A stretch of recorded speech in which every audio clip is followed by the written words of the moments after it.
اللهم صل وسلم وبارك عليه وعلى آله وسلم عليه.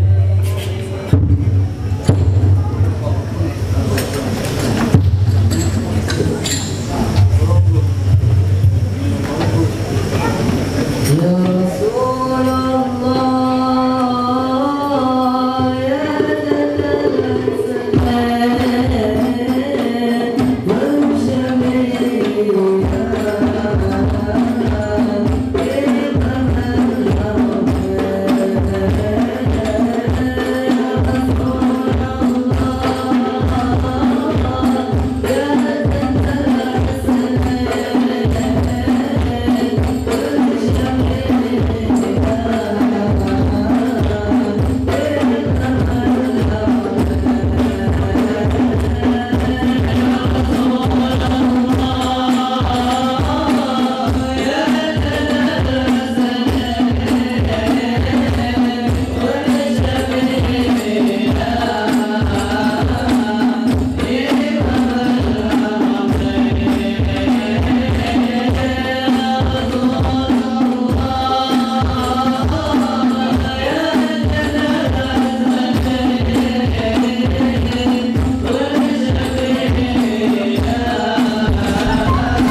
Alhamdulillahi Rabbil Alamin. Wassalatu wassalamu ala Sayyidina Maulana Muhammadin wa ala alihi wa sahbihi ajma'in, amma ba'd. Rabbi yassir wa la tu'assir, Rabbi tammim bil khair.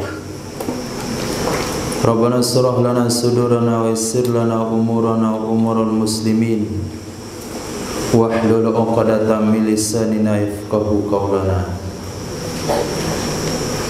Bisanadina al-muttasil ila Imam al-Khatimatul Hufaz al-Imam Jalaluddin As-Sayyidi rahimahullahu ta'ala, wa qaddasallahu sirrahu wa adama nafa'a bi ulumihi wa barakatihi wa nafahatihi wa madatihi wa karamatihi fid darini, amin. Hadis nomor 6669 terdapat dalam Sunan Abi Daud, diriwayatkan dari sahabat Nabi Sayyidina Abdullah bin Amr bin As radhiyallahu ta'ala anhuma. Kedudukan hadisnya hasan. Karena kata Sayyidina Abdullah bin Amr, ada ya Nabi sallallahu alaihi wasallam, idza dakhalal masjidah, apabila beliau masuk ke dalam masjid, apabila beliau masuk ke dalam masjid, qala, beliau membaca a'udzu billahil azim wa bi wajhihil karim wa sultanihil qadim minasyaitonir rajim. Ini salah satu doa masuk masjid. Ada 4 doa diriwayatkan di sini untuk doa masuk masjid. A'udzu billahil azim, aku berlindung dengan Allah yang maha agung. Wa bi wajhihil karim, dengan zatnya yang sangat mulia. Wa sultanihil qadim, dan kekuasaannya yang qadim. Apa itu qadim? La awwala liwujudih, sesuatu yang tidak ada awal bagi adanya, itu namanya qadim. Sesuatu yang tidak ada awal keberadaannya. Karena Allah Subhanahu wa ta'ala ada tanpa diadakan. Beliau, dianya Allah ada sebelum dan tidak ada yang mengadakannya. Kalaulah Allah itu diadakan, ada awal permulaan Allah, maka Allah ada yang mengadakannya. Kalau yang mengadakan Allah, tentu perlu lagi yang mengadakan sebelumnya. Maka terus akan terjadilah suatu perkara yang disebut dalam ilmu tauhid dengan tasalsul, sesuatu yang tidak ada ujungnya, dan itu mustahil. Maka perkara yang mustahil itu tidak sesuatu yang tidak bisa dicerna oleh akal, sesuatu yang tidak bisa dibayangkan. Maka disimpulkan keberadaan Allah itu tidak ada awalnya. Maka ilmu tauhid itu dalilnya dalil akal, bukan dalil nakal, bukan dalil Quran dan hadis. Tapi tauhid diajarkan dengan dalil akal. Kenapa dengan dalil akal? Karena objek tauhid adalah orang yang belum mengimani Quran dan hadis. Enggak mungkin kita kasih dalil Quran, dalil hadis kepada orang yang belum bertauhid. Allah itu esa, tunggal. Katanya mana buktinya? Kata orang yang tidak mengakui keesaan Allah. Qul huwallahu ahad, Allahus samad. Kata dia itu apa? Itu Quran. Quran itu apa? Saya enggak percaya dengan Quran. Nah, maka ilmu tauhid itu diajarkan dengan ilmu akal. Maka setiap orang yang punya akal akan menerima keesaan Allah. Itu salah satu yang dikuasai, yang dipelajari oleh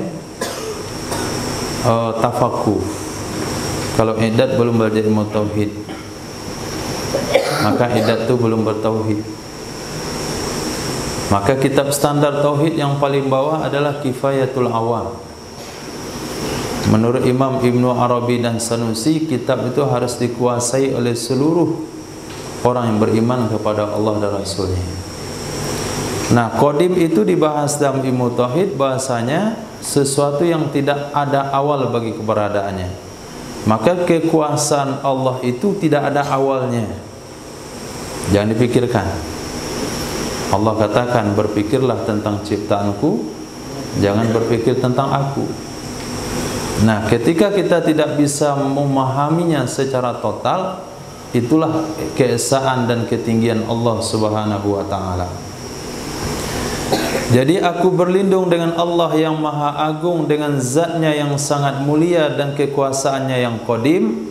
Dari mana berlindungnya? Minasyaitonir rajim, dari setan terkutuk.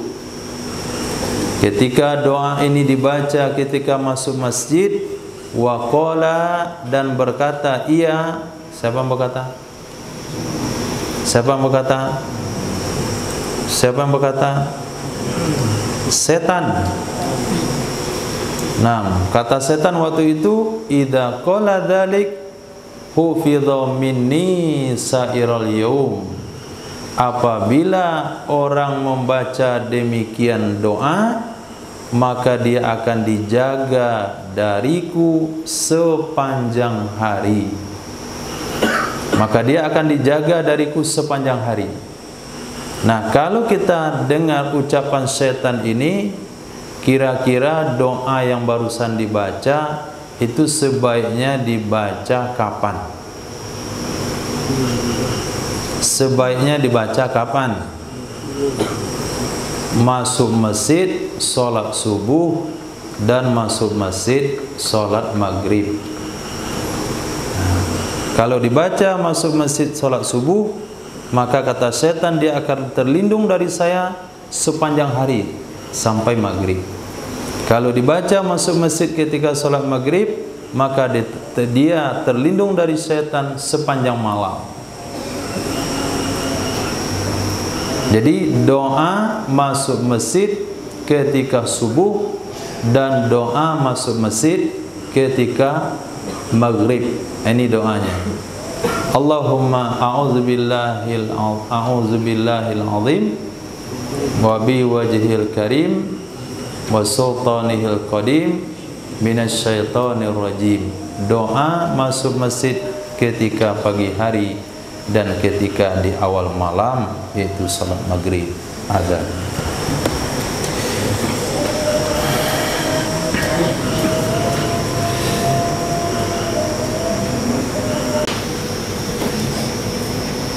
Bismillahirrahmanirrahim. Doa kedua terdapat bin Hambal, Sunan Ibnu Majah, Sunan Kubra Imam Baihaqi, Syarah Kabir Imam Tabrani, diriwayatkan daripada Sayyidah Fatimah Az-Zahra radhiyallahu anha. Karena ada ya Nabi sallallahu alaihi wasallam, idza dakhala al-masjid, apabila beliau masuk ke masjid, yaqul, beliau membaca doa, bismillah wassalamu ala rasulillah, Allahumma ufirli dunubi waftahli abwaba rahmatik. Bismillah, dengan nama Allah. Wassalamu ala rasulillah, salam sejahtera tercurah kepada Sayyidina Muhammad sallallahu alaihi wasallam. Allahumma ufirli dunubi, ya Allah, ampuni bagiku dosa-dosaku. Waftahli, bukakanlah bagiku abwaaba rahmatik, pintu-pintu rahmatmu, pintu-pintu rahmatmu. Wa idza kharaja, apabila Rasul sallallahu alaihi wasallam keluar, qala, beliau baca doa, bismillah wassalamu ala rasulillah, Allahumma ufir li dhunubi waftah li abwaba fadlik. Akhirnya saja dibedakan, masuk abwaba rahmatik, keluar abwaba fadlik. Karena karunia Allah ada di luar masjid. Mencari karunia Allah tidak boleh dalam masjid, sehingga jual beli enggak boleh dalam masjid, tawar menawar enggak boleh dalam masjid. Sehingga Nabi sabdakan, kalau kamu lihat ada orang yang berjual beli di masjid, maka doakanlah supaya merugi perdagangannya. Fa idza qudiyatis shalah fantashiru fil ardi wabtaghu min fadlillah. Apabila salat Jumat telah selesai, bertebaranlah di muka bumi dan carilah karunia Allah. Maka karunia Allah ada di luar masjid, rahmat Allah ada di dalam masjid. Karunia Allah akan didapatkan dengan rahmat Allah. Yang mendapatkan karunia belum tentu dapat rahmat, tapi yang mendapatkan rahmat Allah, maka dia akan mendapatkan karunia dari Allah Subhanahu wa ta'ala. Hadis di bawah riwayat Sunan At-Tirmizi dari Sayyidatina Fatimah Az-Zahra radhiyallahu ta'ala anha, hadis hasan. Beliau katakan, kana ada ya Nabi sallallahu alaihi wasallam idza dakhalal masjid, apabila beliau masuk ke dalam masjid, shalla ala Muhammadin wasallam, niscaya beliau mengucapkan salawat kepada Nabi Muhammad dan beliau mengucapkan salam. Nabi tidak katakan Allahumma salli alayya, ya Allah aku bersalawat kepada aku sendiri, tapi Nabi menyebut namanya, Allahumma salli ala Muhammad, Allahumma salli wa sallim ala Muhammad. Kalau menurut hadis di atas, bacaannya hanya salam, assalamu ala rasulillah, assalamu ala Muhammadin. Tapi kalau digabungkan dengan hadis di bawah, maka ada ucapan shalla wa sallam, shalla wa sallam. Maka kita baca bismillah wassalatu wassalamu ala rasulillah, wassalatu wassalamu ala rasulillah, Allahumma ufir li dhunubi waftah li abwaaba rahmatik. Rabbi ufir li dhunubi waftah li abwaaba rahmatik. Wa idza kharaja, apabila beliau keluar, shalla ala Muhammadin wasallam, beliau mengucapkan selawat kepada Nabi Muhammad dan mengucapkan salam, mengucapkan salawat kepada diri beliau sendiri dan mengucapkan salam, lalu membaca Rabbi ufirli dunubi waftahli abwaaba fadlik.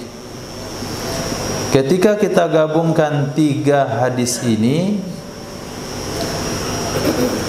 maka doa lengkapnya adalah a'udzu billahil azim wa biwajhil karim min sultanil qadim minasyaitonir rajim bismillah wassalatu wassalamu ala rasulillah Allahumma ighfirli dzunubi waftahli abwaaba rahmatik.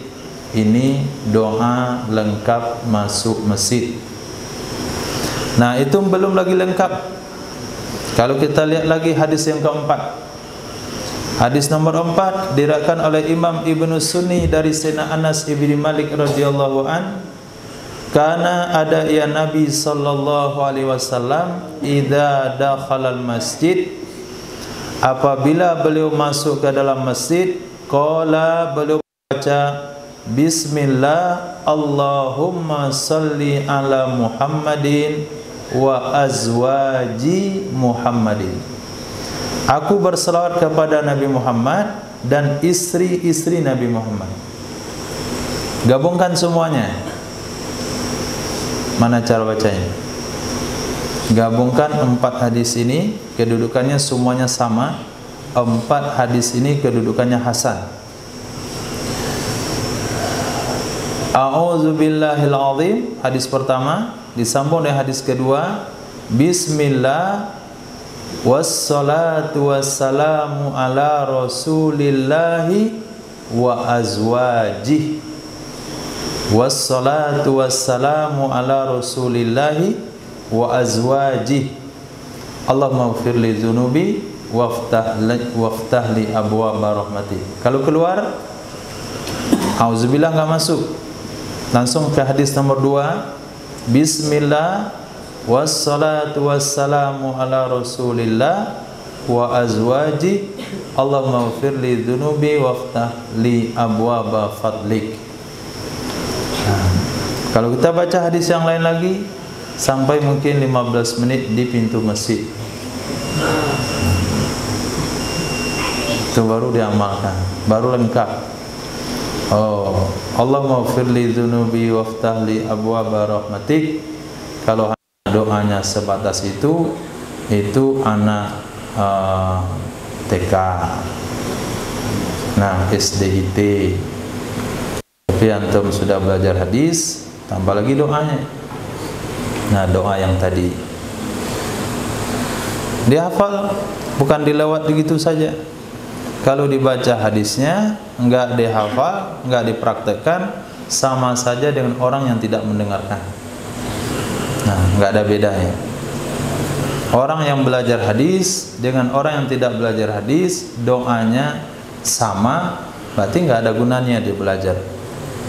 Tapi ketika ada beda doa, di sanalah nilai daripada dia belajar hadis. Nah, besok pagi setorkan. Keempat-empatnya, saya ulang. A'udzubillahil azim wa biwajhil karim wa sultanihil qadim minasyaitonir rajim. Bismillah Allahumma bismillah wassalatu wassalamu ala rasulillahi wa azwaji. Allahumma ighfir li dzunubi waftah li abwaaba rahmati. Keluar. Bismillah wassalatu wassalamu ala rasulillahi wa azwaji. Allahumma ighfir li dzunubi waftah li abwaaba fadlik. Yang enggak dapat berdiri sampai selesai pengajian pagi. Hadis berikutnya doa masuk pasar. Hadis sahih riwayat Imam Tabrani dalam kitab Syarah Kabir, riwayat dan Imam Hakim dalam kitab Al-Mustadrak, diriwayatkan dari sahabat Nabi Sayyidina Buraidah radhiyallahu an, karena beliau menceritakan adalah baginda Rasul. Kalau diawali dengan kana, ini menunjukkan apa? Menunjukkan selalu, istiqomah, mudawamah. Karena adalah Rasul sallallahu alaihi wasallam idza dakhala suq, apabila beliau masuk ke pasar, qala, beliau baca doa. Nah, syarat izin ke pasar, setorkan doa ini dulu pagi. Yang dapat doanya boleh izin, kecuali yang sudah dilarang izin seumur hidup karena menyelewengkan izin. Izin ke pasar, berapa orang? Berdua. Atau apa? Beli baju, boleh setorkan doa masuk pasar. Enggak dapat, enggak boleh izin. Dapat, baru boleh izin. Mana doanya? Bismillah Allahumma ya Allah Inni sesungguhnya aku, as'aluka aku memohon kepadamu, min khairi hadhihi suq dari kebaikan ini pasar, dari kebaikan ini pasar, wa khairi ma fiha dan kebaikan apa saja yang ada di dalamnya pasar, wa a'udzubika min syarriha aku berlindung denganmu dari kejelekannya pasar, wa syarri ma fiha dan kejahatan, kejelekan apa saja yang ada di dalamnya. InsyaAllah kalau antum baca doa enggak akan dicopet. Allahumma ya Allah, Allahumma inni a'udzubika sesungguhnya aku berlindung denganmu, an usiba fiha bahwa aku terlibat fiha di dalamnya pasar, yaminan fajira sumpah palsu, sumpah bohong. Allah ini maha, demi Allah ini bagus, itu sumpah palsu kalau barangnya enggak bagus. Au safqatan khasirah atau perdagangan yang merugi atau transaksi yang merugi. Maka kalau pedagang setiap masuk pasar baca doa ini, maka tidak ada transaksinya yang merugi. Kemudian tidak terlibat dengan sumpah pelanggaran dalam transaksi jual beli. Dan ada juga riwayat yang lain, Nabi SAW bersabda, siapa saja masuk pasar membaca doa La ilaha illallah wahdahu la syarikalah lahul mulku wa lahul hamdu yuhyi wa yumit wa huwa ala kulli syai'in qadir, maka dia mendapatkan 1 juta pahala. 1 juta pahala. Hadis berikutnya, karena adalah Rasul sallallahu alaihi wasallam idza dakhala apabila beliau masuk baitahu ke rumahnya, bada'a niscaya beliau memulai dengan siwak, gosok gigi. Hadis sahih riwayat Imam Muslim dan sunan yang lain. Jadi sebelum masuk rumah sunnah bersiwak. Hadis berikutnya, karena adalah Rasul sallallahu alaihi wasallam idza dakhala apabila beliau masuk ke rumah, qala beliau akan berkata, hal indakum ta'am, apakah bersama kalian ada makanan? Apakah ada makan? Apakah ada untuk sarapan pagi? Fa idza qila apabila dikatakan la, tidak ada wahai Nabi, qala Nabi akan berkata, inni shaimun, sesungguhnya aku berpuasa.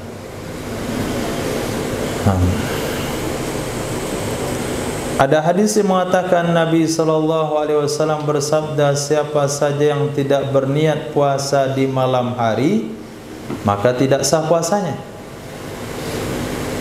Sementara hadis ini Nabi niat puasanya di pagi hari.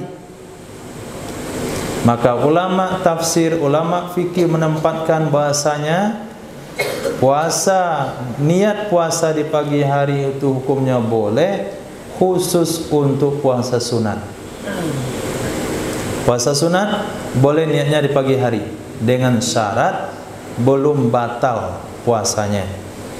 Yang kedua, pagi sebelum zuhur masuk. Paginya sebelum zuhur masuk, jam 9. Sekarang hari Arafah, tanggal 9 Zulhijjah. Oh, saya lupa sahur, saya lupa niat puasa. Kamu dari tadi dah makan belum? Dah makan? Dah minum? Dah batal puasa? Kata dia belum. Nah, kalau belum langsung saya puasa hari ini, maka puasanya sah. Tapi kalau puasa wajib, mesti niatnya sebelum terbit fajar. Nah, sebelum terbit fajar. Nah, supaya masyarakat itu berniat di malam hari dan tidak tertinggal niat tersebut, maka imam tarawih memimpin niat, mengingatkan niat. Gunanya mengantisipasi supaya masyarakat bisa niat semuanya. Nah, datang Wahabi, niat itu bid'ah, enggak pernah diajarkan Rasul. Nah, akhirnya Pak Imam enggak lagi mimpin niat. Kalau tidak dipimpin niat, sebagian masyarakat ada yang berniat, sebagian enggak tahu hukum mesti niat. Akhirnya ada yang tidak niat puasa bertahun-tahun. Batal sebagian kecil, katakanlah sebagian kecil puasa masyarakat yang tidak tahu perihal niat, gara-gara fatwa Salafi memimpin niat itu bid'ah.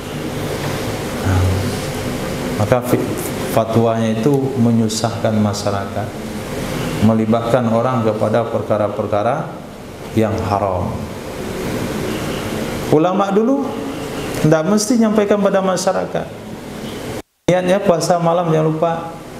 Ada yang lupa, mereka nggak banyak ngomong, mereka mengajak supaya masyarakat punya niat puasa.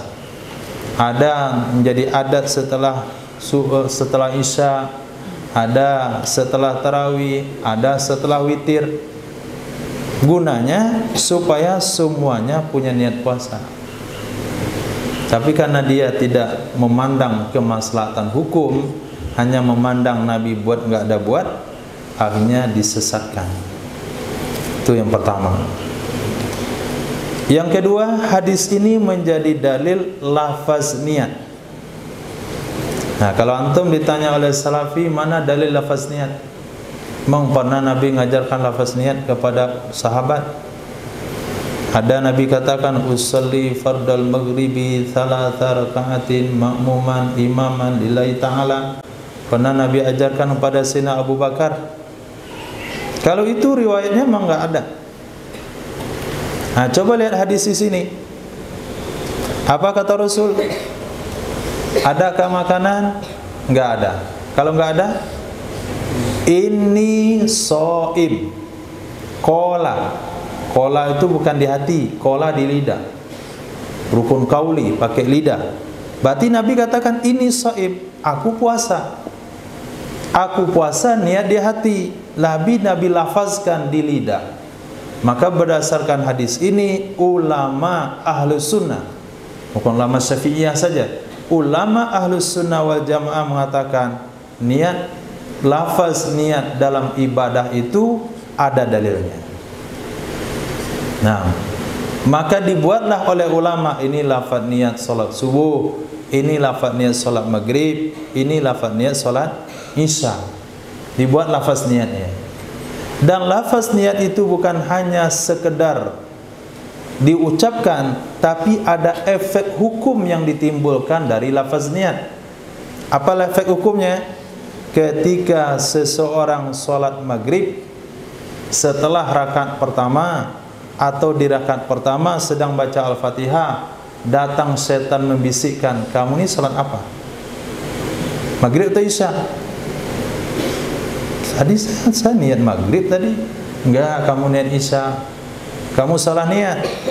Nah, ketika itu dia ragu-ragu tentang niat, tadi saya maghrib isya ya, saya niat maghrib tadi atau isya. Apabila seseorang ragu tentang niat solatnya, maka batal solatnya, harus ulang takbir lagi. Nah, kalau itu makmum aman, tinggal tambah 1 rakaat. Tapi bingung, dia di saf pertama kok nambah 1 rakaat. Ini sesat kali. Yang lebih parah lagi kalau imam. Coba bayangkan, imam pada rakaat kedua dia sedang baca surah, datang setan bisikkan, kamu enggak ada niat tadi. kamu tadi niatnya sholat isya bukan sholat maghrib, bimbanglah imam ini, maka batallah sholat imam. Kalau batal sholat imam, apa yang harus imam lakukan? Takbiratul ihram lagi. Mungkin dia takbiratul ihram, jamaahnya sudah rakaat kedua? Enggak mungkin. Apakah dilanjutkan sholat yang batal itu dia akan salam 3 rakaat? Dia telah membohongi dirinya sendiri. Apakah dia akan keluar untuk gantiin sama orang lain? Itu bohong setengah. Setengah bohong, padahal wudhunya nggak batal. Nah, bagaimana caranya supaya bisikan setan itu bisa tepis ketika diganggu sedang sholat? Kita baca lafaz niatnya. Usolli fardal maghribi thalatha rakatin imaman lillahi ta'ala, pakai mic. Allahu Akbar. Datang setan, kamu tadi niat sholat isya. Niat sholat isya apa? Ini masih ada bunyinya di telinga saya, lafaz niatnya masih terdengar. Jadi salah satu fungsi lafaz niat adalah menepis was-was syaitan yang memberi pengaruh batal sholat. Sehingga ulama katakan disunahkan melafazkan niat. Itu sebabnya muncul hukum seperti itu. Si Wahabi nggak ada dalilnya, itu saja An-Tauriyah. Nah, kalau mau tahu dalilnya, ini dalilnya. Lafaz niat puasa Nabi ucapkan di lidah. Kalau lafaz niat puasa boleh, berarti lafaz niat sholat juga boleh. Dalil yang kedua, Nabi melafazkan niat haji dan umroh. Nah, lafaz niat haji dan umroh itu Nabi lafazkan. Nawaitul hajja wa ahramtu bihi lillahi ta'ala labbaik Allahumma labbaik.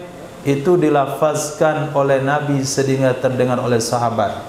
Minimal ada 2 ibadah dari 5 rukun Islam yang lafaz niat dijelaskan oleh Nabi. 5 itu syahadat pakai niat, tinggal 4. Puasa, haji, zakat, sholat. 2 Nabi lafazkan. Puasa Nabi lafazkan, haji Nabi lafazkan. Zakat biasa juga dilafazkan oleh orang yang bayar zakat ke amil. Ini zakat fitrah saya. Itu kan lafaz. Nah, tinggal sholat lagi yang belum ada dalilnya. Apa nggak cukup kias? Maka ulama katakan sunnah melafazkan lafaz niat ketika sholat. Itu kalau mau menanyakan kenapa ulama mensunahkan lafaz sementara menurut Wahabi dalilnya tidak ada. Nah, dah paham? Dah bisa jawab?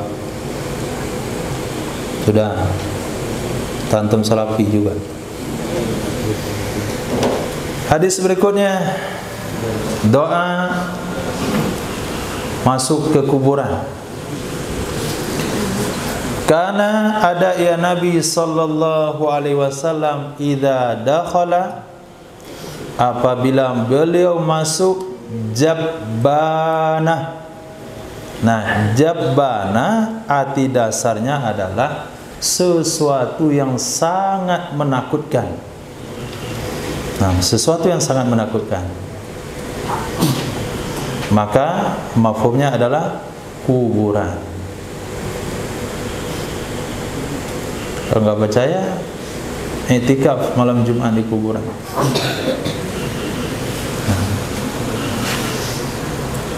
Sebagian orang menakutkan karena kuburnya. Yang maksud di sini bukan karena suasana kuburnya, tapi kondisi ketika kita datang sebagai calon penghuninya. Itu yang sangat menakutkan. Nabi apabila masuk ke kuburan, Nabi baca doa, Nabi baca kalimat berikut, Assalamualaikum ayyatuhal arwahul faniyah, wahai arwah-arwah yang sudah lenyap jasadnya. Ayyatuhal arwahul faniyah, wahai arwah-arwah yang sudah lenyap jasadnya. wal abdanul baliyah, badan-badan yang sudah hancur, wal izamun nakhirah, dan tulang benulang yang sudah melebur,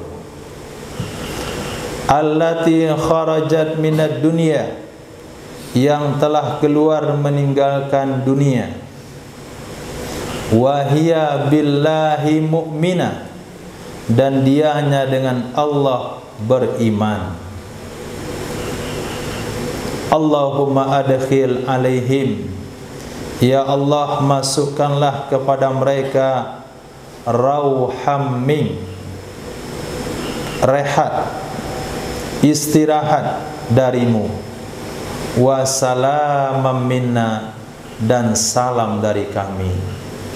Ini salah satu doa masuk kubur. Doa ini sebetulnya bukanlah ditujukan untuk orang mati. Bagian awal dari doa ini adalah mengingatkan kepada diri sendiri.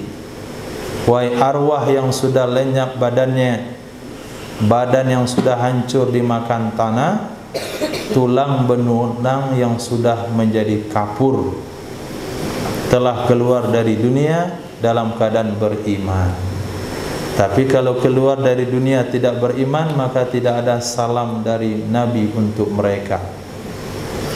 Ya Allah, masukkan kepada mereka rehat darimu, jangan sibukkan dia, tolong sampaikan kepadanya, nam naumatul arus, tidurlah kamu seperti tidur pengantin. Wassalamam minna, sampaikan salam dari kami. Kata Nabi, apabila yang datang itu pernah dikenali oleh jenazah sewaktu di dunia, maka dia akan kenal pada saat itu.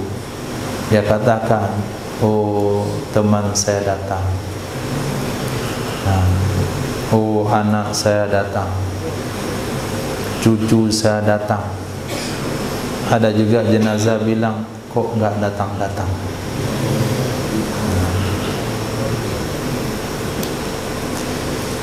Hadis berikutnya, doa menjenguk orang sakit. Karena ada ya Nabi sallallahu alaihi wasallam idza dakhala ala maridin, apabila beliau masuk membezuk orang sakit, apabila Nabi masuk ala maridin, atas orang sakit, ya'uduh, beliau menjenguknya. Qala, Nabi baca doa, la ba'sa, tahur insyaallah, enggak apa-apa, suci insyaallah. Kata Rasul, katakan kalimat itu walaupun kamu melihat tanda-tanda kematian sudah menghampirinya. Katakan kalimat itu walaupun kamu sudah melihat tanda-tanda kematian sudah mendekati orang sakit tersebut. Karena kalau dia meninggal, kalau memang sudah takdirnya meninggal, maka doamu pun tidak berguna. Walaupun ajal tidak bisa dipercepat, tapi kondisi hatinya sudah kita rusak. Tadi hatinya sedang nyaman. Nah, maka Nabi katakan, mau sakitnya ada harapan sembuh, sakitnya sudah diponis enggak sembuh-sembuh, ucapannya tetap la ba'sa, enggak apa-apa, tahur insyaallah. Apa maksud tahur insyaallah? Kalau dia meninggal suci dari dosa karena dia sudah sakit, kalau dia hidup juga suci dari dosa kalau dia sabar. Tahur insyaallah. Nah, karena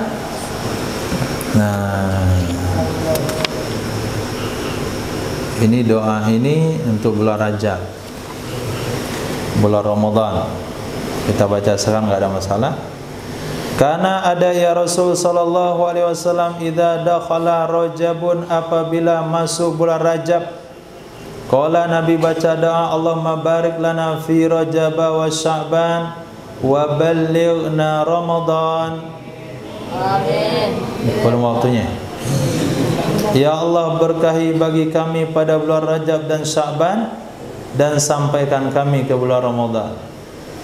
Nah, kalau bulan Sya'ban sudah masuk, maka imam-imam dianjurkan baca doa ini setiap 5 waktu sholat. Nah, ternyata bacanya wa bukan pa. Allahumma barik lana fi Rajab wa Sya'ban wa ballighna Ramadan. Wa kana ada ya Nabi sallallahu alaihi wasallam idza kanat lailatul jumu'ah, apabila adalah malam Jumat, Nabi baca, Nabi katakan ini adalah malam gharra, malam yang bahagia di pagi harinya. Gharra, malam yang bahagia di pagi harinya. Antum baca doa ini malam Jumat, antum baca di Jumat ketiga. Hazi lailatun warrah, ini adalah malam yang bahagia di pagi harinya karena jadwal pulang. Itu bulan ini ditunda minggu keempat, kan dah diumumin 2 bulan yang lalu, 1 bulan yang lalu. Nah, jadi Nabi baca bukan Jumat ketiga saja, tapi Nabi baca setiap malam Jumat. Ini adalah malam yang bahagia di pagi harinya karena sholat subuhnya doanya panjang, kemudian zikirnya lebih lama dan tidak ada sabak. Wa yaumun azhar, dan hari yang bersinar, dan hari bersinar. Jadi azhar itu arti bersinar, putih yang bersinar. Yaumun azhar. Maka bagi kaum muslimin hari Jumat hari yang sempurna. Mesti ada baju putih yang paling bagus untuk hari Jumat, sorban putih yang paling bagus untuk hari Jumat, peci yang mahal itu untuk hari Jumat. Kemudian sampai kau pakai gamis, ada sarungnya lagi, itu sarung putihnya juga hari Jumat, baju dalamnya juga putih untuk hari Jumat. Kalau bisa sendal putih juga. Nah, bukan sepatu putih, sendal putih.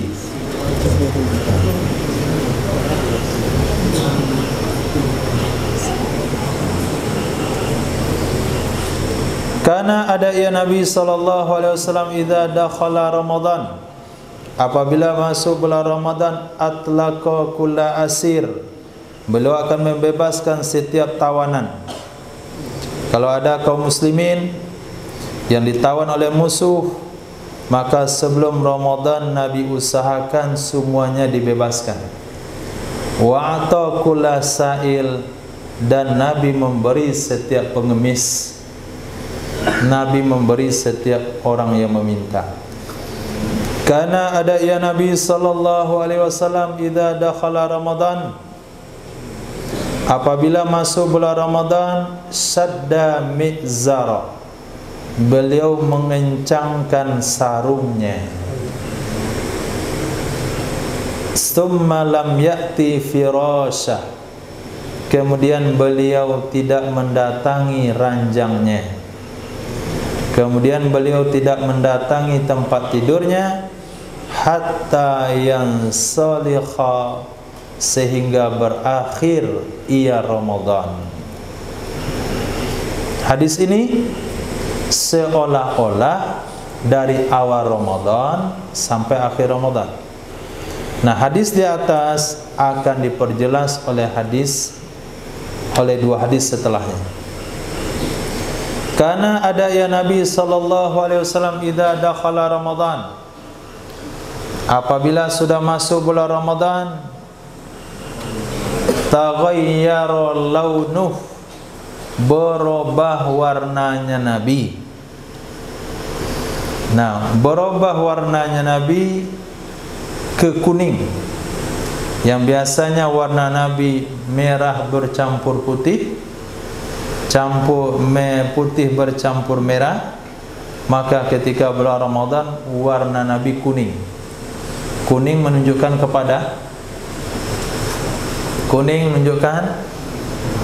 takut. Nah, takut kalau Ramadan tidak tertunai sebagaimana yang diinginkan. Takut Ramadan kalau tidak tertunai hak-haknya. Ramadan adalah bulan di mana Nabi setorkan Quran ke malaikat Jibril. Maka antum warna kuning itu subuh. Apalah belum lancar.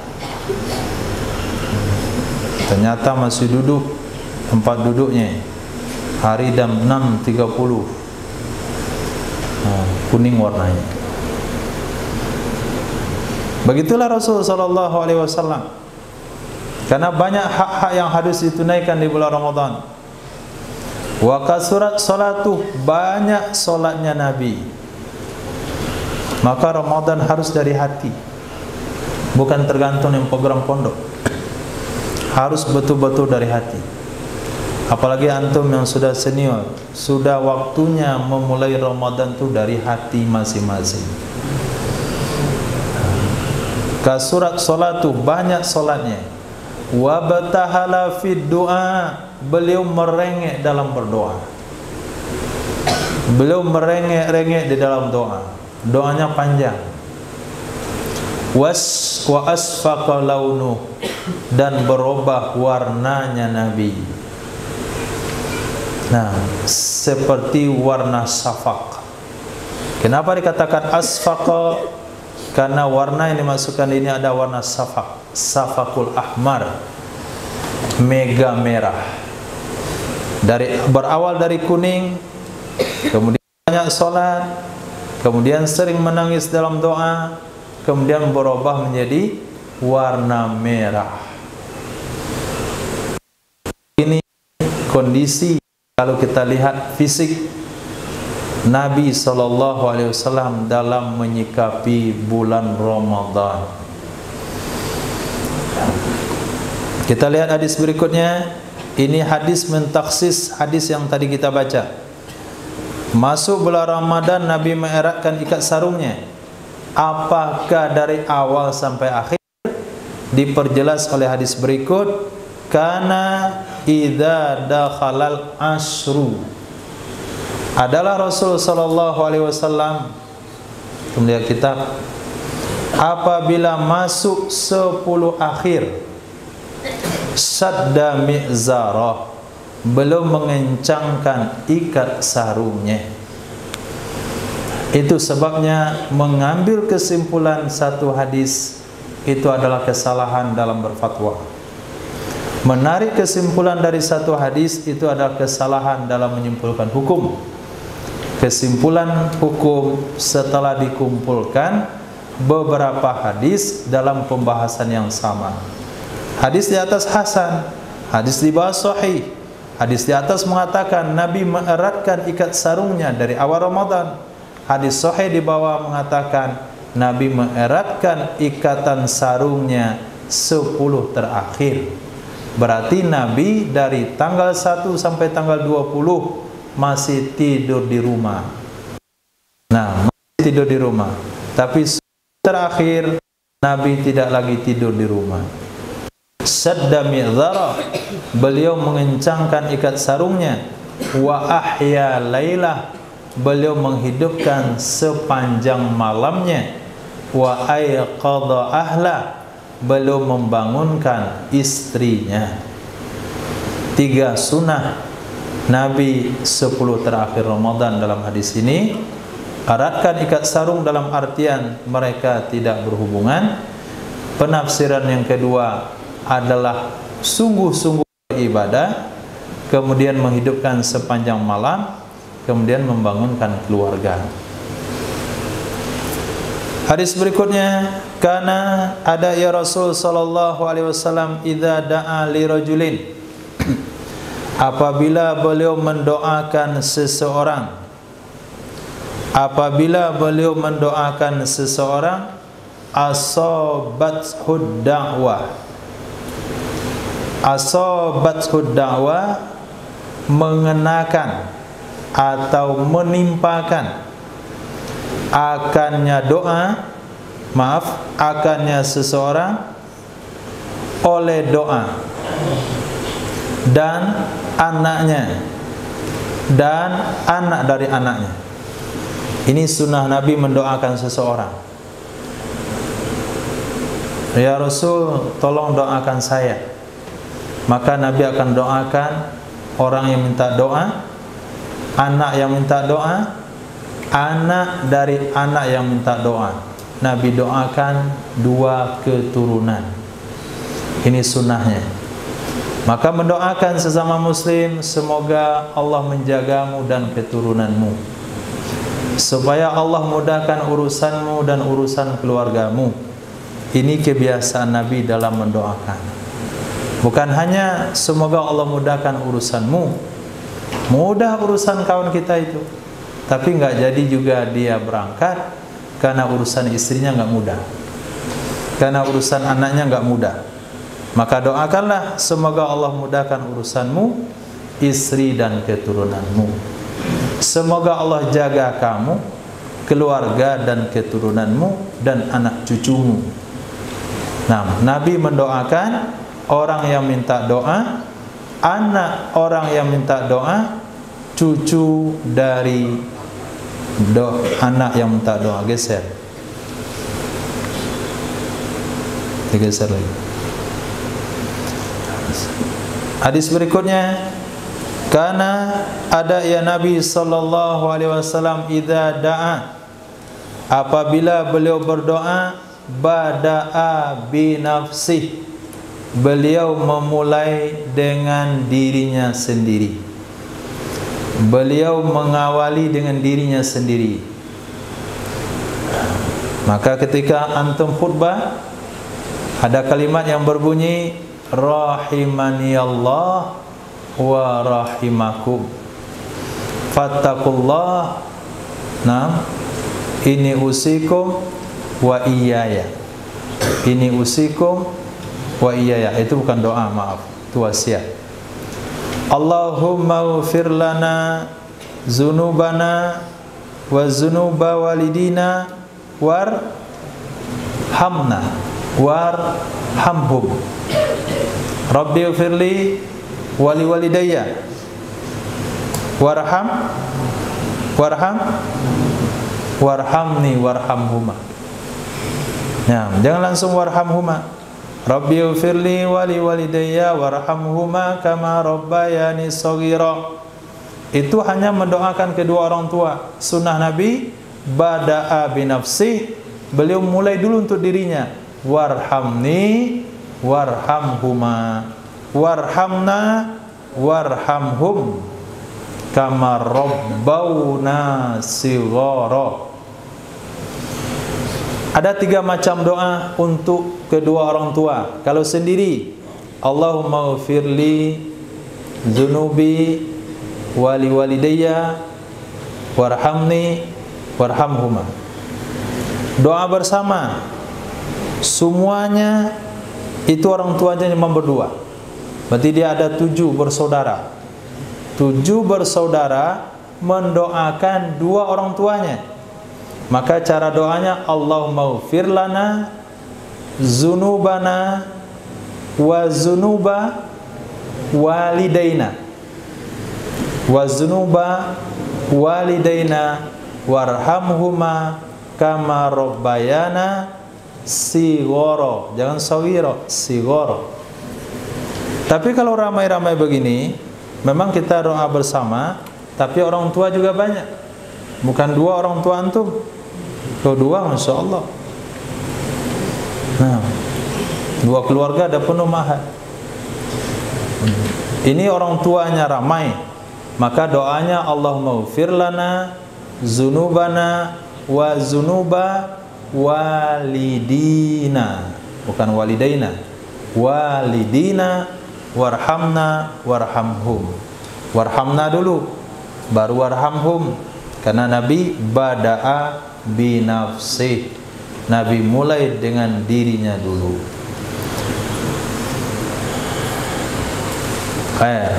Ini dicatat lagi dalil untuk salafi yang mengatakan doa nggak perlu angkat tangan, doa nggak perlu usapkan tangan ke muka. Lihat dalam Sunan Abi Daud, Pak Salaf,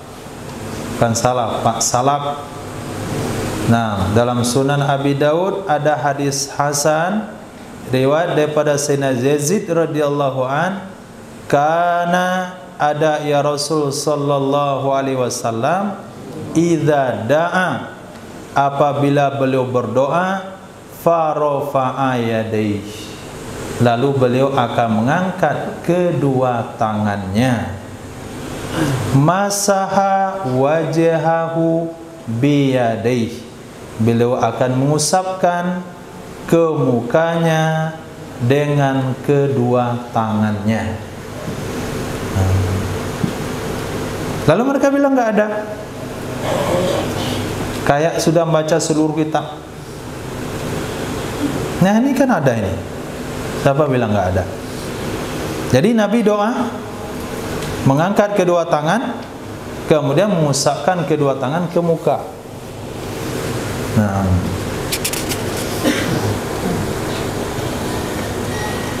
lalu posisi tangan dalam doa bagaimana? Nah, hadis dalam Syarah Tabrani dari Sayyidina Abdullah bin Abbas, hadis hasan, karena ada ya Nabi sallallahu alaihi wasallam idza da'a, apabila beliau berdoa, ja'ala, beliau memposisikan batina, bagian dalam, kaffihi, telapak tangannya, memposisikan bagian dalam ke telapak tangannya kemana? Ila wajihihi, ke muka. Nah, begini. Nah, telapak tangan diposisikan ke muka. Hati muka juga menghadap. Yang doa begini. Nah, itu doa Nabi, ada doa begitu. Pertama ketika sholat istisqa, itu satu. Yang kedua ketika yang diminta itu sangat penting sekali, sangat mendesak sekali, maka Nabi mengangkat tangannya setinggi-tingginya. Pertama ketika sholat istisqa, yang kedua ketika perang Uhud, sampai selendang Nabi jatuh. Tapi kalau doa-doa biasa saja, doa biasa-biasa saja, itu telapak tangan ke muka. Amin, amin. Nah, beda tolak al-badru alaina, itu nggak apa-apa. Nah, itu bukan doa, itu menyambut Nabi. Angkat tinggi ala masalah. Jangan salah paham pula nanti. Tolak al-badru, nggak semangat jadinya. Doa tolak al-badru alaina kan bukan doa. Angkat si parit, taruh di pundak si jihad, haji, biar lebih tinggi, sambung di atasnya lagi dengan sobir, sampai ke kipas.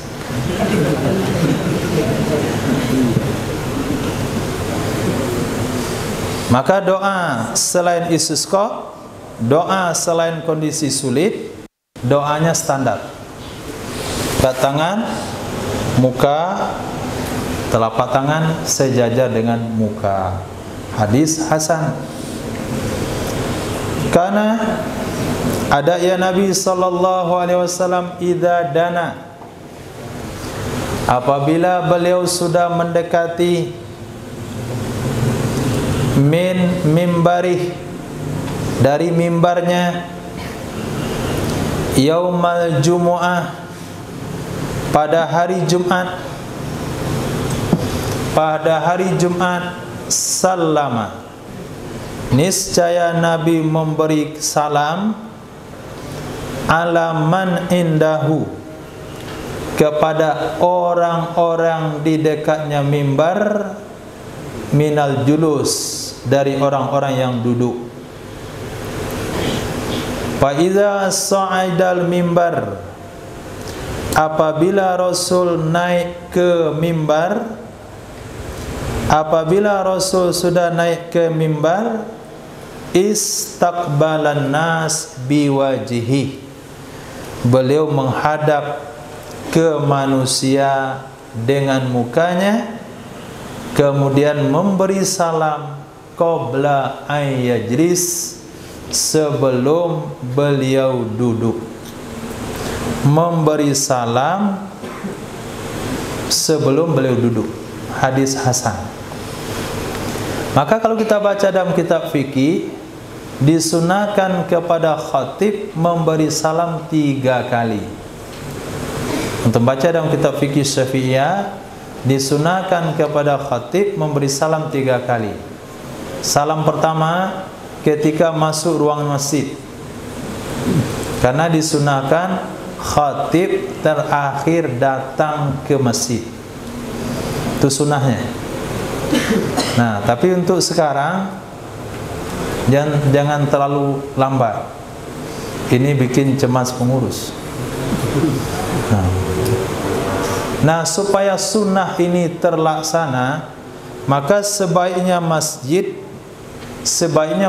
menyediakan kamar khatib. Kamar khatib posisinya di sebelah kiri imam. Jadi ketika khatib itu masuk bukan ke masjid, tapi masuk ke kamarnya, supaya teramalkan sunnah. Karena ada hadis yang diriwayatkan dalam Sunan At-Tirmizi, apabila khatib sudah masuk ke masjid, maka malaikat yang di pintu ikut masuk dan tidak lagi mencatat. Maka khawatir kalau kita cepat-cepat datang, yang datang setelah khatib enggak masuk catatan. Nah, supaya hal ini terlaksana, sunnah ini terlaksana, pengurus enggak kebingungan, kenapa sudah 2 menit, 3 menit belum juga nampak khatibnya. Ternyata khatib mengamalkan terakhir datang. Maka sebaiknya disediakan 1 kamar, khatib duduk di situ. Setelah waktunya sholat tiba, khatib keluar. Nah, ucapkan salam, assalamualaikum. Jalan terus dekati mimbar. Ketika sampai dekat mimbar, ucapin salam lagi, assalamualaikum. Ketika naik mimbar, ucapin salam, kemudian duduk. Itu kitab fikih dan ini hadisnya. Nah, lalu mereka katakan enggak ada dalilnya. Maka wajib bagi pelajar-pelajar kitab klasik pada hari ini untuk membaca semua kitab sunan, supaya poin-poin fikih yang antum baca di dalam kitab Fathul Mu'in dan kitab Minhaj tersebut tahu mana dalilnya. Ini salah satu dalilnya. Allah, terakhir, karena ada ya Nabi sallallahu alaihi wasallam, idza zabaha syah, apabila beliau menyembelih kambing, yaqul, beliau akan katakan, arsilu biha, kirimkan dengannya kambing, ila asdiqai Khadijata, ke teman-teman Khadijah. Hadis riwayat Imam Muslim. Apa yang Nabi ajarkan di sini?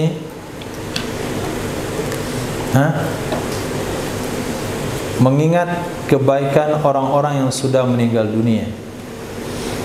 Lalu bagaimana cara berbuat baik kepada orang yang meninggal dunia? Yaitu berbuat baik ke teman-teman akrab dari orang meninggal dunia tersebut. Maka seorang laki-laki datang kepada Rasul mengatakan, ya Rasul, bagaimana saya berbakti kepada orang tua saya setelah dia meninggal? Maka Nabi sabdakan, berbaktilah kamu kepada orang-orang yang dicintai oleh orang tuamu, kawan dekatnya, keluarga orang tuamu.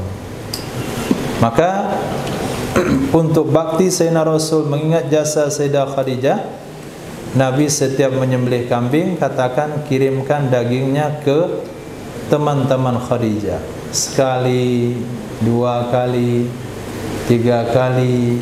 Sayyidah Aisyah bangkit cemburunya. Pada kali keempat ngomong,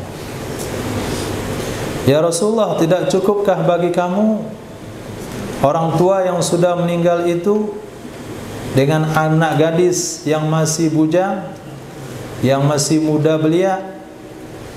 Itu yang dikatakan oleh Sayyidah Khadijah kepada Rasul. Sayyidah Aisyah. Sayyidah Aisyah pernah mengakui kepada kaum muslimin, "Saya tidak pernah cemburu dengan seseorang yang saya tidak pernah berjumpa dengannya, dengan orang yang saya tidak hidup sezaman dengannya, melebihi kecemburuan saya kepada Sayyidah Khadijah." Karena setiap kali ada kebaikan, maka Nabi akan katakan, "Kirimkanlah ke kawan Khadijah, kirimkan ke kawan Khadijah." Maka ketika itu Nabi katakan, "Wahai Aisyah, seluruh anak-anak saya dari Khadijah. Seluruh kalian menolak agama saya, yang pertama menerima Khadijah. Ketika kalian tidak mau membantu perjuangan saya, Khadijah memberikan segala-galanya." Ketika hal ini dikatakan oleh Nabi kepada Sayyidah Aisyah, Sayyidah Aisyah langsung terdiam, dan setelahnya enggak berani ngomong sampai akhir. Apa kata Nabi dan Sayyidah Khadijah, biarin saja, beliau cuma mengakui saja, "Saya paling cemburu dengan orang yang sudah meninggal. Saya tidak sezaman." Karena Nabi terlalu sering menyebut nama Sayyidah Khadijah radhiyallahu taala anha. Khair insyaallah. Silakan, mungkin ada pertanyaan. Ya Karim.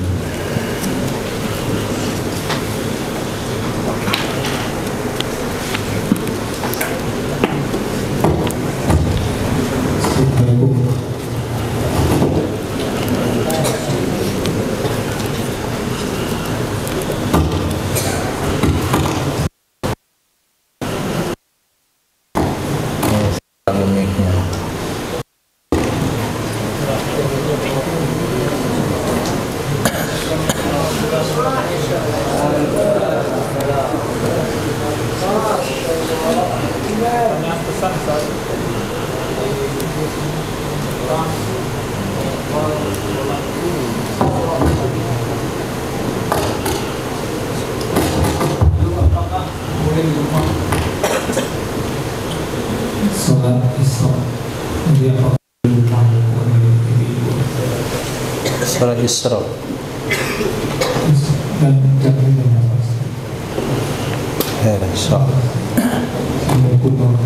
Waalaikumsalam warahmatullahi wabarakatuh.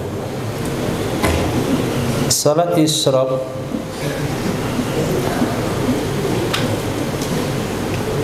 tolong siapa yang keluar?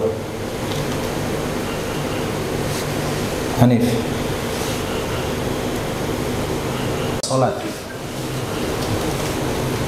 Salat Isra kaitannya dengan tempat salat, karena ada hadis Nabi, seseorang apabila dia salat subuh kemudian dia berzikir di mana dia salat, tidak berhadas, tidak menyakiti orang lain, lalu dia salat 2 rakaat setelah terangkat matahari kadar 1 tombak, maka dia mendapatkan pahala haji dan umroh sempurna. Riwayat 3 kali, ada 7 kali.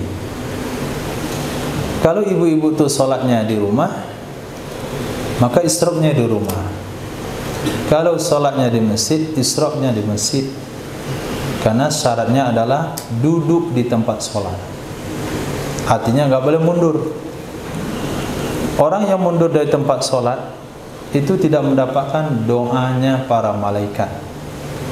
Dalam sebuah hadis dikatakan seseorang apabila dia solat dan duduk di tempat solatnya, maka dia akan didoakan oleh malaikat, Allahumma ighfir lahu, Allahumma arhamhu, Allahumma ighfir lahu, Allahumma arhamhu, selama dia tidak berpindah dari tempat solatnya. Bukan dari masjid, tapi dari tempat solat. Nah, itu sebabnya kita buat aturan di sini tidak boleh mundur dari shaf. Karena kita perlu doa malaikat. Tidak boleh mundur dari shaf yang baru-baru. Tidak boleh maju juga dari shaf. Panas, biarin panas. Yang penting ada doa malaikat. Allahumma ighfir lahu, Allahumma arhamhu. Jadi salat Isra karena dikaitkan dengan tempat salat, karena dikaitkan dengan zikir, karena dikaitkan dengan tidak berhadas, maka syarat mutlaknya adalah dilakukan di tempat solat. Nah, enggak boleh dibawa ke rumah kalau solatnya di masjid, tidak boleh dibawa masjid kalau solatnya di rumah. Kemudian kemudian waktunya yaitu waktu berapa menit? 15 menit setelah syuruk. Nah, ada waktu syuruk, ada isyraq. Jangan salat waktu syuruk. Kadang-kadang jam digital berbunyi waktu syuruk. Itu waktu haram salat. Syuruk artinya terbit matahari. Sedangkan isyraq itu 15 menit setelah terbit matahari. Jadi bersabar 15 menit lagi setelah syuruk. Nah, atau kalau mau dilihat duha. Kalau mau lihat di jam digital waktu duha, itulah isyraq. Karena waktu duha adalah karena waktu isyraq adalah awal waktu duha. Namun ulama berbeda pendapat, apakah isyraq duha? Sebagian mengatakan isyraq itu adalah duha. Sebagian mengatakan tidak, isyraq adalah isyraq, duha adalah duha. Nah, khair, silakan. Ini bukan mengenai itu dengan hadis kita jumpa penyebarannya selagi orang itu tidak terlibat dengan perkara-perkara sia-sia, artinya masih dalam situasi amal. Jadi walaupun dia berpindah duduk, selama itu dalam majelis atau dalam amalan, sebutlah dalam majelis subuh, ada ceramah atau ada bayan, kemudian setelah bayan ada musyawarah, tapi maknanya dari masih dalam istimewa amal yang tidak di dalam ada majelis lalai di dalamnya. Kemudian itu pun lepas waktunya jauh lewat dari waktu Isra. Sebutlah majelis itu baru selesai kepada jam 8 atau jam 9 karena bayan yang panjang. Dalam sebagian di waktu yang lain kami dapati ulama juga berpendapat bahwasanya Isra-nya masih ada, boleh dilakukan. Itu gimana?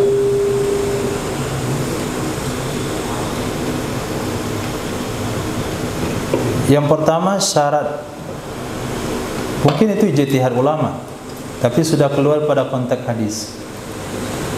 Konteks hadisnya duduk di tempatnya dan berzikir. Kalau kita katakan majlis bayan masuk majlis zikir, gak ada masalah. Tapi dia nggak boleh berpindah tempat duduk. Dia duduk di tempatnya, paling dia berputar tempat duduk, tapi tidak berpindah. Misalnya dia duduk di satu posisi madhab kiblat, karena ada yang bayan pas di kiri dia, maka dia putar posisi, hanya memutar posisi. Tapi kalau dia berpindah ke majlis yang lain, itu sudah keluar pada konteks hadis. Karena bahasa hadisnya adalah tidak meninggalkan atau tidak berpindah dari majlisnya. Majlis itu makna bahasanya tempat duduk, karena dia menggunakan bahasa mufrad, majlisihi. Beda dalam artian majlis kita, itu beda lagi mananya. Majlis kita artinya satu yang kita buat perkumpulan atau perhimpunan, itu juga namanya majlis. Majlis musyawarah itu majlis dengan makna umum, maknanya luas, lingkaran musyawarah. Tempat yang ditempati majlis ta'lim, artinya tempat yang ditempati oleh orang melakukan taklim. Tapi bahasa hadis di sana menggunakan kata mufrad, majlisihi, maka maknanya adalah tempat duduknya di mana dia sholat. Yang kedua, kalau terundur waktunya nggak ada masalah, karena disebutkan di sana waktu masuk. Nah, dia sholat 2 rakaat setelah matahari terangkat. Itu bukan menunjukkan mesti ketika matahari terangkat, tidak. Tapi menggunakan setelah matahari terangkat. Artinya setelah masuk waktu sudah boleh untuk sholat, yaitu sholat isyraq. Apakah tertunda 10 menit, tertunda setengah jam, tertunda 1 jam, selagi tertundanya itu karena perkara yang berkaitan dengan kemaslahatan ibadah, maka hal itu boleh-boleh saja. Itu dia tetap mendapatkan fadilah sholat isyraq. Tapi kalau sudah bergeser, sudah dibuat musyawarah, sudah melingkar, walaupun majelisnya bukan majelis sia-sia, tapi sudah tidak lagi cukup syarat. Nah, karena syaratnya tidak berpindah dari tempat duduknya. Sama dengan hadis orang yang membaca La ilaha illallah wahdahu la syarikalah 10 kali pada subuh dan maghrib, selama dia tidak merubah posisi kakinya. Tadi dia duduk tawarruk, sekarang dirubah iftirash, padahal bacanya baru 9, maka dia tidak mendapatkan fadilah yang dijanjikan karena syarat tidak mencukupi.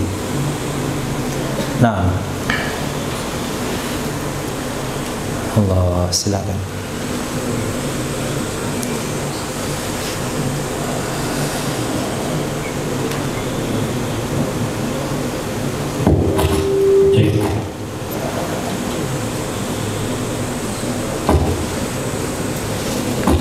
Assalamualaikum warahmatullahi wabarakatuh. Assalamualaikum warahmatullahi wabarakatuh. Izin tanya Ustaz, semoga Ustaz dan seluruh warga santri sehat semua. Pertama Ustaz, bagaimana kedudukan sholat yang dilakukan di waktu haram itu Ustaz?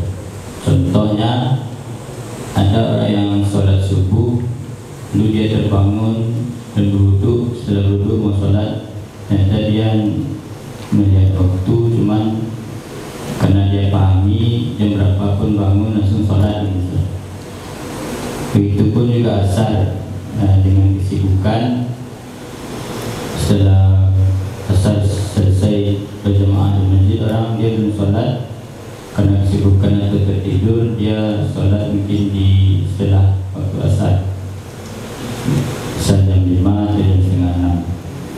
Yang kedua Ustaz, dalil atau sanksi bagi yang kehilangan hafalan Qur'annya, apakah ada Ustaz? Yang ketiga, bagaimana upaya untuk istiqomah dalam proses hijrah dan taubat? Yang keempat, mana yang terlebih dahulu Ustaz ketika mulai menghafal Al-Quran dengan niat yang ikhlas, mulia, terus apakah tahsin terlebih dahulu atau tahfiz Ustaz hafalannya? Dan yang kelima,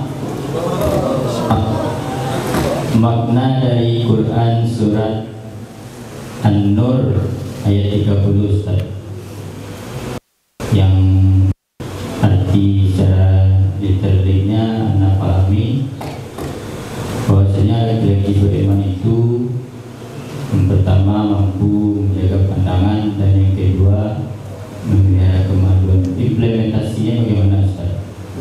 Syukran, jazakumullah khairan. Assalamualaikum warahmatullahi wabarakatuh. Waalaikumsalam warahmatullahi wabarakatuh. Jazakumullah khair ala husni du'aikum. Yang pertama, ada mulai lupa.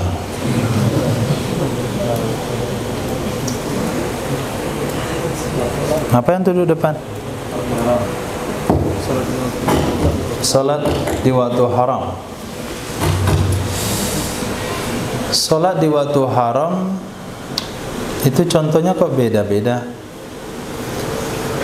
Sholat di waktu haram kedudukannya, tadi contohnya sholat asar jam 5 itu bukan waktu haram. Sholat subuh, waktu bangun subuh terbit matahari, itu waktu haram. Jadi ada dua contoh yang berbeda. Di dalam fikih itu ada namanya waktu tahrim. Waktu tahrim itu haram hukumnya sholat.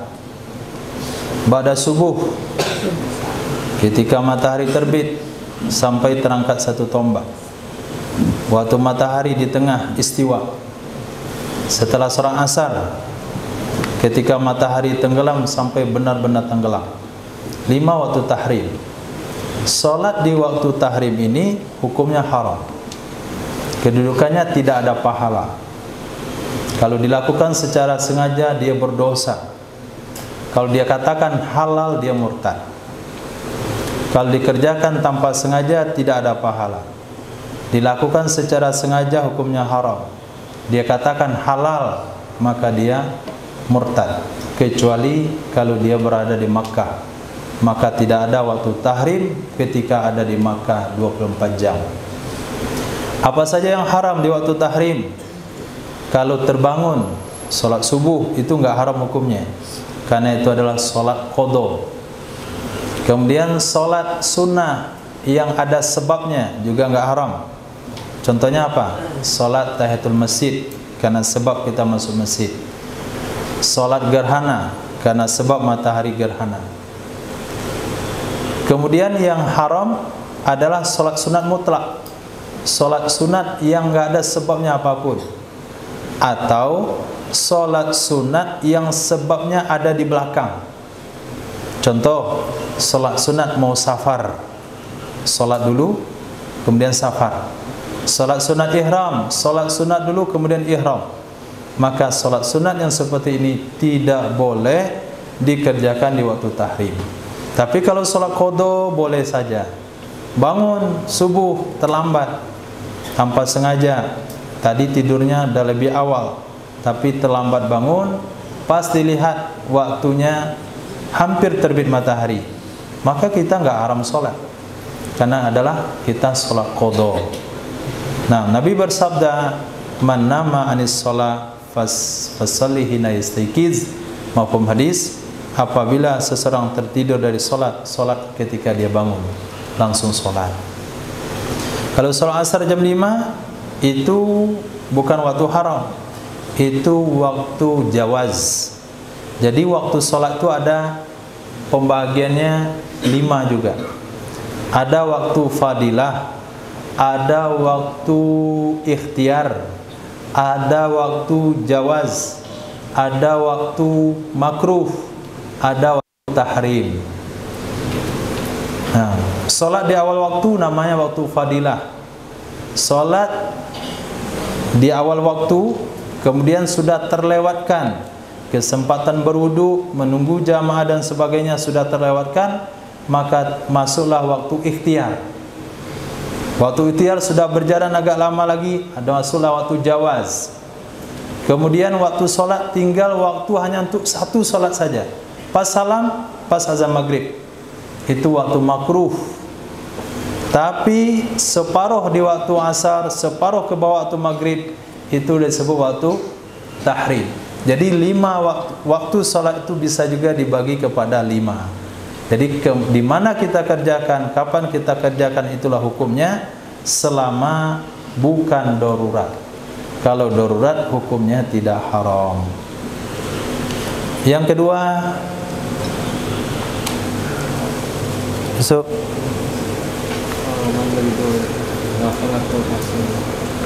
menghafal dulu atau tahsin, tergantung kepada pondoknya. Nah, tergantung pada program pondok pesantrennya, mana yang lebih bagus. Kalau sebagian pondok pesantren ditahsin dulu, dibetulkan semuanya baru boleh menghafal.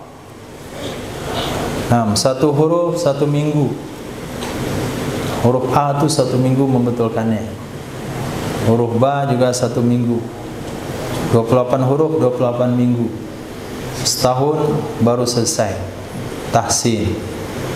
Ada juga salah satu kawan kita, satu pondok dia tahsin, nggak lulus. Pindah pondok lain dia tahsin lagi, nggak lulus. Lepas itu dia nggak mau mondok lagi. Nah, karena ditahsin huruf ro, sementara lidahnya pendek. Jadi nggak pernah lulus, artinya nggak pernah menghafal. Itu salah satu efeknya. Nah, yang kedua, Madarul Hijrah itu tahfiz dulu baru tahsin. Tahsinnya bukan baru, sambil.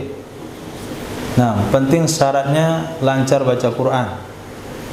Baca Qurannya lancar, panjang pendeknya lumayan, mat dan tajwidnya bisa dia baca. Kemudian ro-nya agak mutar-mutar sedikit. Dal baca zai, zai baca dal. Zalikal kitabul la raiba fih. Nanti dibetulkan dia sambil jalan. Nah, sambil pelan-pelan. Kenapa? Karena dia ada setoran malam, setorkan bacaan, kemudian baru dihafalkan. Jadi tidak ada bahasa mana yang duluan, tapi tergantung program siapa, metode dari mana. Ada metode sebagian betul-betul tahsin, ada metode sebagian tahsin sambil berjalannya menghafal. Nah, mana yang lebih baik tergantung kepada keyakinan masing-masing. Karena kalaupun kita menganggap baik metode orang lain, kalau kita tidak memahami tetap juga tidak baik. Maka jalankanlah sesuai metode program yang kita ambil dari guru sebelumnya. Yang ketiga, Surah An-Nur. Coba bacakan.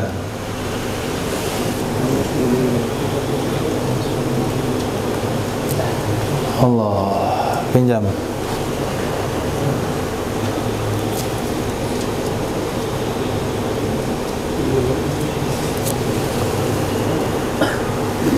An-Nur ayat 30. Tulisannya besar.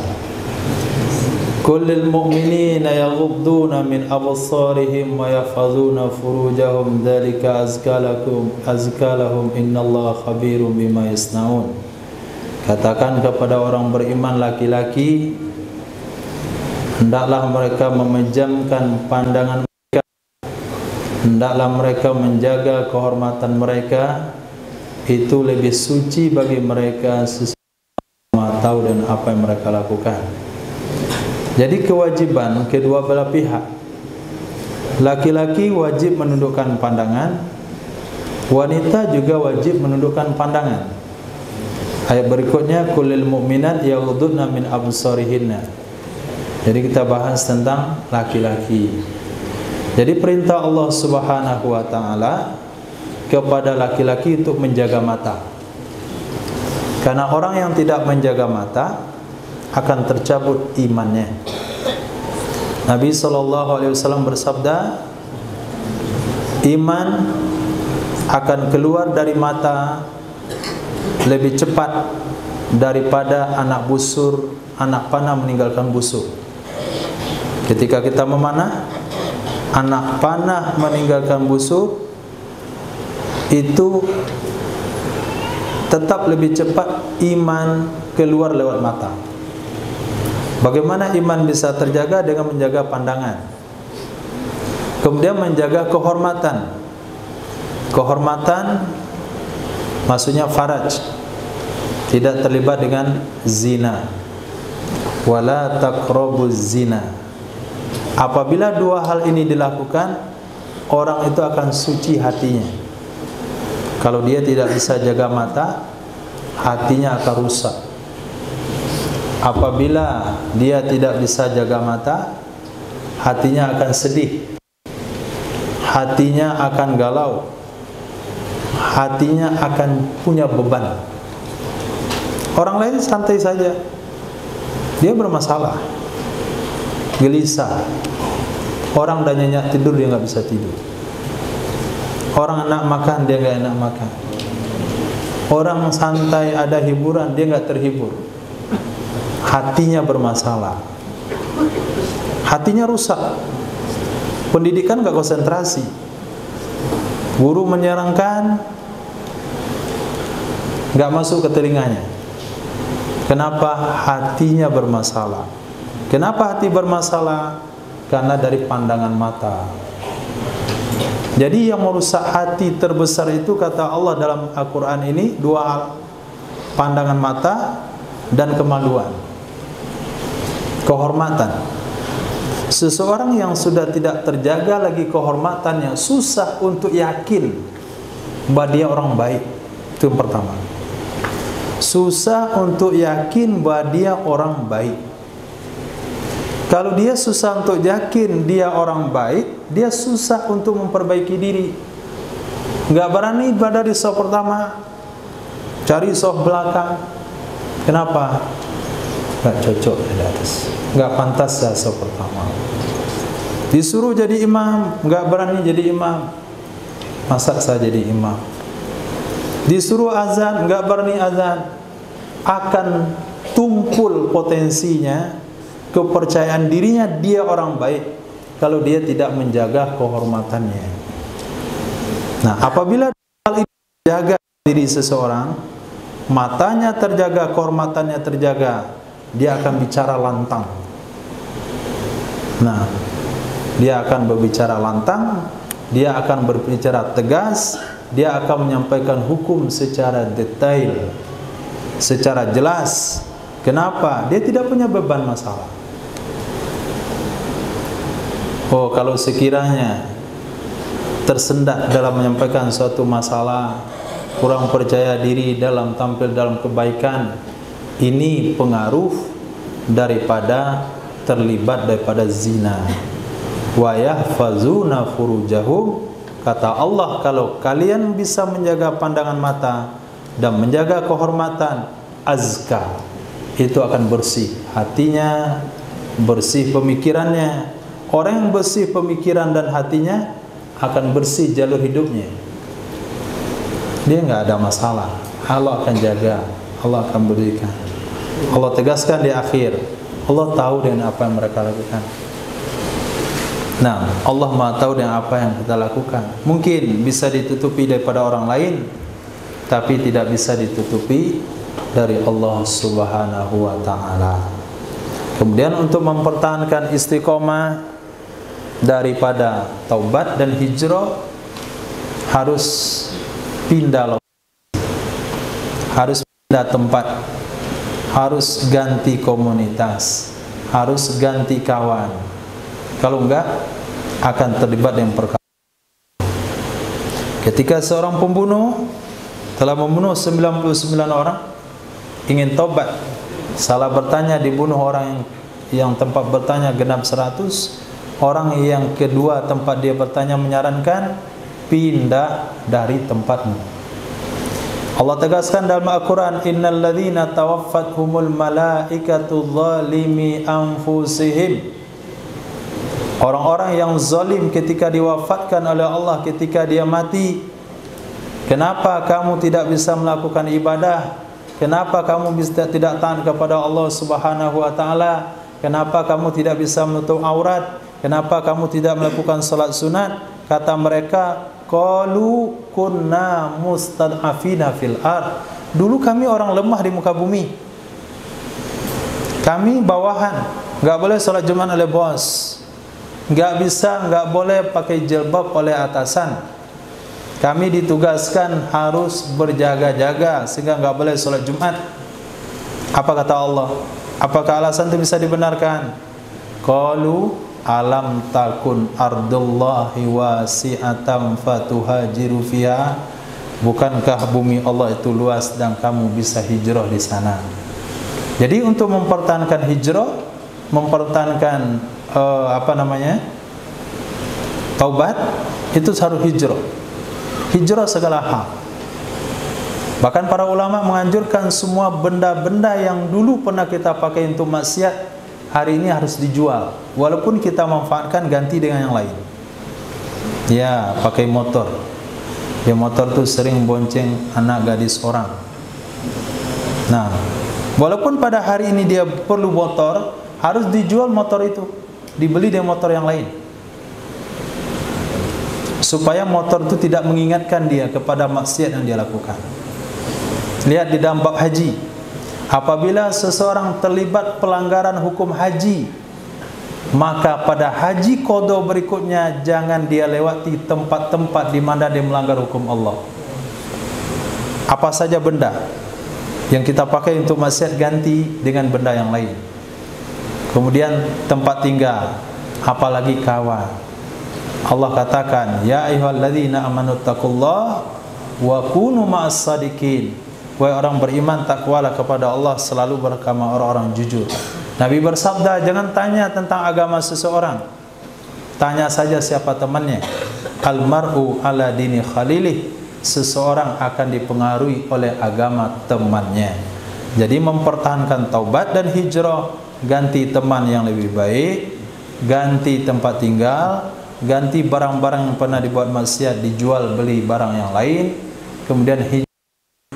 Dalilnya dalam Riyadhus Shalihin, kemarin bukan membaca, Nabi SAW bersabda, perumpamaan seseorang yang hafalan Qur'annya sama dengan seseorang dengan memiliki onta. Apabila dia sungguh-sungguh menjaga ontanya, maka ontanya akan tetap di tempatnya. Apabila dia lalai menjaga ontanya akan hilang. Nabi SAW bersabda, sesungguhnya hafalan Al-Quran lebih cepat hilangnya daripada onta lepas daripada ikatannya. Wallahu a'lam bishawab. Mohon maaf kalau ada salah dan janggal. Subhanallah wa bihamdihi, subhanakallahumma wa bihamdika, asyhadu an la ilaha illa anta, astaghfiruka wa atubu ilaik. Subhanaka rabbil izzati amma yasifun, wassalamun ala mursalin, alhamdulillahi rabbil alamin.